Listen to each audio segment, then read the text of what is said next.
हरे Krishna.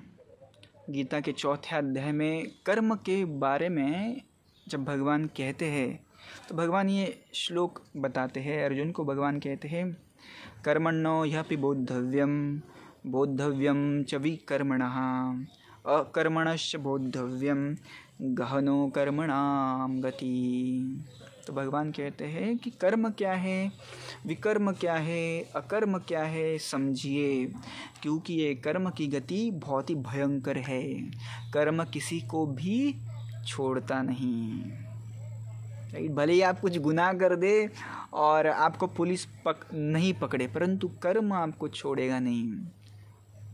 Right, ये चीज़ ध्यान में रखिए। कर्म क्या होता है? कर्म माने जो भी चीज़ें, जो भी एक्टिविटीज़ हम खुद की इंद्रिय तृप्ति के लिए करते हैं, उनको हम सकाम कर्म कहते हैं। उनके कर्म फल हमें भुगतने पड़ते हैं, चाहे इस जन्म में चाहे अगले जन्म में। विकर्म क्या है? शास्त्र निषिद्ध, शास्त्र के विरुद्ध कर्मों को विकर्म कहा गया है, और ये तो बहुत भयंकर होते हैं। इसका रिजल्ट, इसका जो फल है वो नरक में मिलता है, बहुत भयंकर है। विकर्म माने चोरी करना, किसी की हत्या करना वगैरह वगैरह। अकर्म क्या है? अकर्म माने कर्म तो कर रहे हैं परंतु कर्म फल नहीं मिल रहा। इसका मतलब क्या है? जो भी कुछ कर रहे हैं भगवान के लिए कर रहे हैं। अकर्म को भी कर्मयोग या भक्ति कहा गया है। राइट, एक कहानी के द्वारा हम चीज़ों को समझने की कोशिश करेंगे। बहुत बार ऐसा होता है ना, लोग कहते हैं हम पुनर्जन्म के ऊपर वगैरह वगैरह विश्वास नहीं रखते। राइट, और दे चीट अदर्स, वो दूसरों के साथ चीटिंग करते हैं और सोचते हैं कि किसने देखा है, इसी जीवन में सब कुछ कर लेना है, चाहे मैं कितना भी चीटिंग करूँ, चाहे कितना भी चोरी करूँ, अरे अगला जन्म किसने देखा है। मैनी टाइम्स पीपल से लाइक दिस।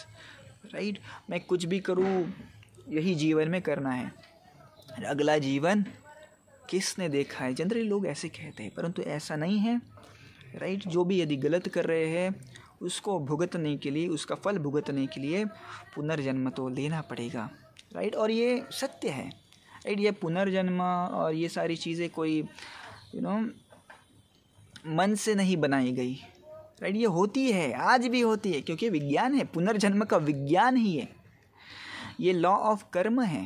राइट, कर्म का सिद्धांत है, वो कभी चुकता नहीं अपना काम करने के लिए। भले ही इस जगत की गवर्नमेंट, इस जगत के जो लॉज है वो भूल जाएंगे किसी को दंड देने के लिए, परंतु कर्म किसी को नहीं छोड़ता। इसलिए जो भी कुछ करेंगे ईमानदारी से करिए, सच्चे दिल के साथ करिए। राइट, किसी के साथ बुरा कर रहे, किसी के साथ चीटिंग कर रहे हैं, then nobody can save you. इसके बारे में कहानी सुनेंगे।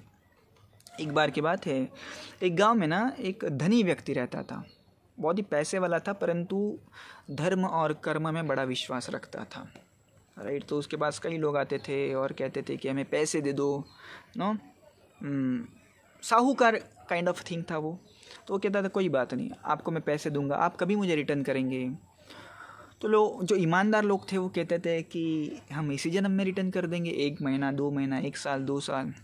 परंतु जो चीटर टेंडेंसी के थे, चोर थे, वो कहते थे हम अगले जन्म में देंगे। क्योंकि चोर लोग जनरली वो सोचते थे कि अरे अगला जन्म किसने देखा है, इस जन्म में उसके पैसों के साथ भोग कर लेंगे, अगला जन्म वगैरह कुछ नहीं होता है, एंजॉय कर लो। इस तरीके की उनकी जो मनोवृत्ति थी। राइट, तो वो उनसे पैसा लेने जाते थे परंतु रिटर्न नहीं करते थे। परंतु फिर भी ये व्यक्ति सबको लोन देता था, जिसको भी, जो भी कहता था अगले जन्म में करेंगे, नो प्रॉब्लम, अगले जन्म में पैसा दो, क्योंकि वो कर्म का जो सिद्धांत है उसे वो जानता था।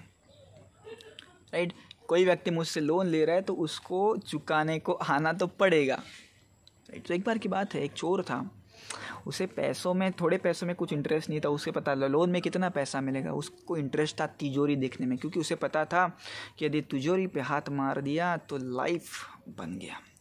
तो इस साहूकार के पास जाता है और उनको कहता है कि महात्मा जी कुछ पैसे चाहिए। तो साहूकार ने कहा मेरे मुनिम के पास जाओ। राइट, मुनिम तुम्हें बताएगा। तो मुनिम के पास गया, मुनिम ने पूछा कितना चाहिए, बोले 10,000 चाहिए। मुनिम ने पूछा कि कभी रिटर्न करोगे।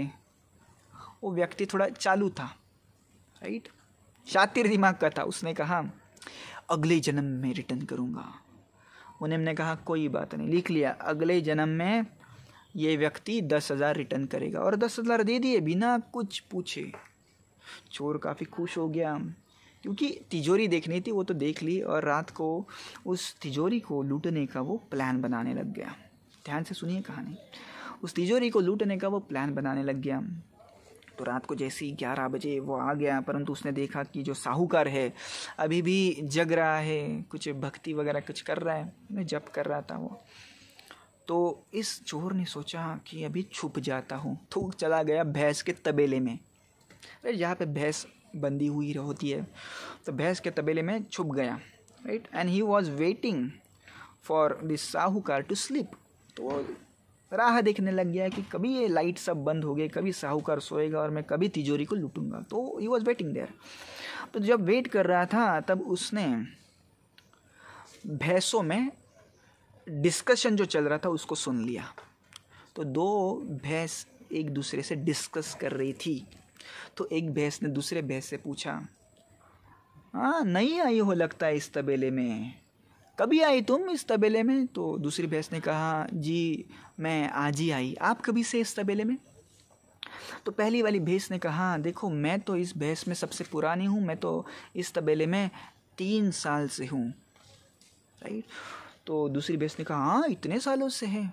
बोले हाँ ना, मैंने पिछले जन्म में इस साहूकार से कर्जा लिया था और उसको कहा था कि अगले जन्म में रिटर्न करूँगा, राइट, अगले जन्म में रिटर्न करूँगा। तो इस जन्म में मैं भैंस बन के आई हूँ, राइट, और इस साहूकार के यहाँ पे आई हूँ और उसको हर रोज़ दूध देती हूँ, और दूध से अपना जो पिछले जन्म का कर्जा है वो वापस करने की कोशिश कर रही हूँ, क्योंकि ये जो कर्म का सिद्धांत है बड़ा ही भयंकर है, किसको भी नहीं छोड़ता, राइट।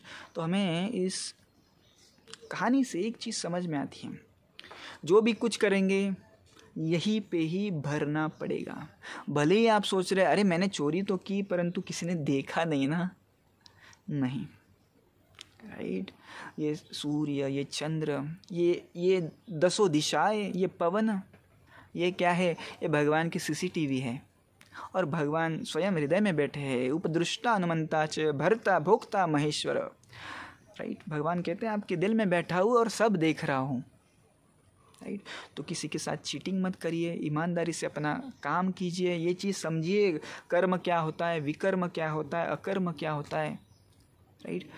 और ये भी चीज़ समझिए जो कर्म का सिद्धांत है बड़ा ही भयंकर है, किसी को भी ये कर्म छोड़ता नहीं। मैंने महाभारत में पढ़ा था, बड़ा ही अच्छा एनालॉजी उन्होंने दिया था। जिस प्रकार से गाय का बछड़ा गाय को ढूंढ लेता है, गाय का बछड़ा एक गाय को ढूंढ लेता है। आप क्या करिए, गाय के बछड़े को ना ऐसे बहुत सारे गैयों में छोड़िए, वो अपनी माँ को बराबर ढूंढ लेगा। उसी प्रकार से हर एक व्यक्ति के कर्म उस व्यक्ति को पकड़ लेते हैं, राइट।